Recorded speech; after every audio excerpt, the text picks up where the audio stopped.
সম্মানিত ভিউয়ার্স, আসসালামু আলাইকুম। কেমন আছেন? আশা করি ভালো আছেন। তো আজকে আবারও নতুন আরেকটি ভিডিও নিয়ে আপনাদের মাঝে হাজির হয়েছি। তো অবশ্যই ভিডিওর থাম্বনেল দেখে বুঝতে পারতেছেন যে আসলে ভিডিওটা কি সম্পর্কে হতে পারে, ঠিক আছে? তো অলরেডি এখানে অনেকগুলো ভিডিও দেওয়া আছে, এখনো সময়সীমা শেষ হয়ে যায়নি। আপনারা চাইলে দেখে আবেদন করতে পারেন। তো বন্ধুরা, বেশি কথা বাড়াবো না, সরাসরি মূল ভিডিও চলে যাওয়া যাক। অবশ্যই মূল ভিডিওতে যাওয়ার আগে আবারও রিকোয়েস্ট করতে চাই, আমার চ্যানেলে যদি আপনারা নতুন হয়ে থাকেন তাহলে অবশ্যই চ্যানেলটি সাবস্ক্রাইব করে পাশে থাকা বেল বাটনটি ওপেন করে দেবেন এরকম নিত্য নতুন ভিডিও পাওয়ার জন্য, ঠিক আছে? তারপরে এখানে দেখেন অধ্যক্ষের কার্যালয় চট্টগ্রাম মেডিকেল কলেজ চট্টগ্রাম, ঠিক আছে? আপনারা চাইলে এই আবেদন করতে পারেন, ঠিক আছে? চট্টগ্রাম মেডিকেল কলেজ চট্টগ্রাম তো রাজস্ব খাত স্থায়ী পদে নিম্ন শূন্য পদের নিয়োগের লক্ষ্যে অস্থায়ী ভিত্তিতে প্রকৃত বাংলাদেশের স্থায়ী নাগরিকদের নিকট হতে নিম্নলিখিত শিক্ষাগত যোগ্যতা ও শর্ত সাপেক্ষে এই ওয়েবসাইটে মাধ্যমে অনলাইনে দরখাস্ত আহ্বান করা যাচ্ছে। সরাসরি আবেদন কোনো ক্রমেই গ্রহণযোগ্য হবে না, ঠিক আছে?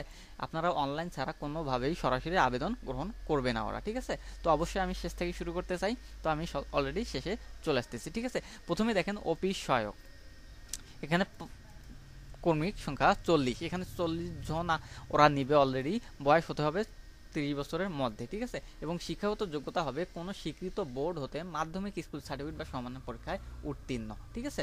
তারপর এখানে দেখেন চট্টগ্রাম, চাঁদপুর, কুমিল্লা, ফেনী, লক্ষ্মীপুর, নোয়াখালী, বরগুনা জেলা প্রার্থীরা আবেদন করার প্রয়োজন নাই, ঠিক আছে? এই কয়েকটা জেলা বাদে বাংলাদেশের যে কোনো জেলা প্রার্থীরা কিন্তু আবেদন করতে পারবেন, ঠিক আছে?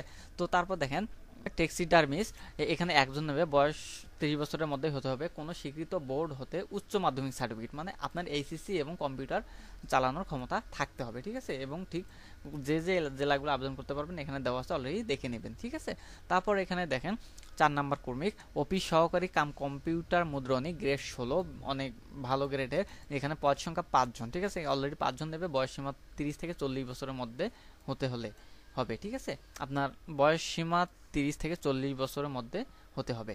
কোনো স্বীকৃত বোর্ড হতে ন্যূনতম দ্বিতীয় শ্রেণী বা সমানের জিপিএতে উচ্চ মাধ্যমিক সার্টিফিকেট, ঠিক আছে? আপনার এইচএসসি থাকতে হবে এবং কম্পিউটার সম্পর্কে ভালো অভিজ্ঞতা থাকতে হবে, ঠিক আছে? তো অলরেডি যে যে জেলার প্রার্থীরা আবেদন করতে পারবেন এখানে দেওয়া আছে, ঠিক অনুরূপ আগের মতো মুন্সিগঞ্জ, মাদারীপুর, শরীয়তপুর, চট্টগ্রাম, কক্সবাজার, ফেনী, লক্ষ্মীপুর, বরিশাল, বরগুনা জেলার প্রার্থীদের আবেদন করার প্রয়োজন নেই, ঠিক আছে?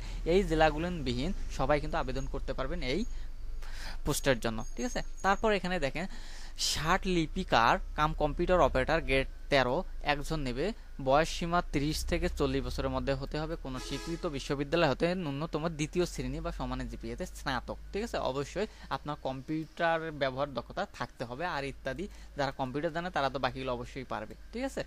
তো এখানে তারপর দেখেন ইমাম, গ্রেড 11, মাত্র একজন নেবে, কোনো স্বীকৃত বিশ্ববিদ্যালয় হতে যে কোনো বিষয়ে ন্যূনতম দ্বিতীয় শ্রেণী বা সমানের জিপিএতে কামিল ডিগ্রি অথবা কোনো স্বীকৃত কামিও মাদ্রাসা হতে দ্বিতীয় শ্রেণী সমানের জিপিএতে দাওয়াতে হাদিস ডিগ্রি অথবা কোনো স্বীকৃত বিশ্ববিদ্যালয় হতে ইসলামী স্টাডিজ বিষয়ে ন্যূনতম দ্বিতীয় শ্রেণী সমানের জিপিএতে স্নাতক থাকতে হবে, ঠিক আছে? তাহলে কিন্তু আবেদন করতে পারবেন। তো এই ছিল আজকের ভিডিও। তো এখন শুরু এবং শেষ তারিখটা দেখতে হবে এবং কোথায় আবেদন করবেন, ঠিক আছে? তো অলরেডি এখানে দেখেন আবেদন শেষের তারিখ 21/3, ঠিক আছে? অলরেডি কিন্তু আর আবেদন শুরুর তারিখ 19/2, অলরেডি আবেদনটা শুরু হয়ে গেছে, শেষ হবে 21শে মার্চ, ঠিক আছে? অলরেডি কিন্তু আপনারা আবেদন করতে পারবেন এবং আবেদনের এখানে কোন পদের জন্য কত টাকা এখানে অলরেডি কিন্তু দেওয়া আছে। তো আমি এই বিষয়ে আলোচনা করতেছি না, যারা আবেদন করবেন তারা একটু কষ্ট করে দেখে নেবেন এবং আপনি এই সার্কুলার লিঙ্কটি কমেন্ট বক্সে দিয়ে দেবো, আপনারা ওখান থেকে এক ক্লিকেই ডাউনলোড করে নিতে পারবেন, ঠিক আছে? আপনারা আবেদন করার পর অবশ্যই কিন্তু পেমেন্টটা করতে হবে, পেমেন্ট না করলে কিন্তু আপনার আবেদনটা বাতিল হবে এবং গ্রহণযোগ্য হবে না। এবং এসএমএস দেওয়ার পদ্ধতি এখানে দেওয়া আছে এবং আপনার আবেদন ফর্মেও কিন্তু থাকবে, ঠিক আছে? যখন ডাউনলোড করবেন তখন কিন্তু আবেদন পেমেন্ট করার সিস্টেমটা টেলিটক সিমের মাধ্যমে কিভাবে দিতে হয় ওখানে নিয়মাবলী দেওয়া থাকবে, ঠিক আছে? তো বন্ধুরা, এই ছিল আজকের ভিডিও। যদি ভিডিওটি একটু ভালো লাগে থাকে তাহলে অবশ্যই চ্যানেলটি সাবস্ক্রাইব করে পাশে থাকা বেল বাটনটি ওপেন করে দেবেন নিত্য নতুন ভিডিও পাওয়ার জন্য। আজকের মতো বিদায় নিতেছি, আবার পরবর্তী কোনো ভিডিও নিয়ে আপনাদের মাঝে হাজির হব। আল্লাহ হাফেজ।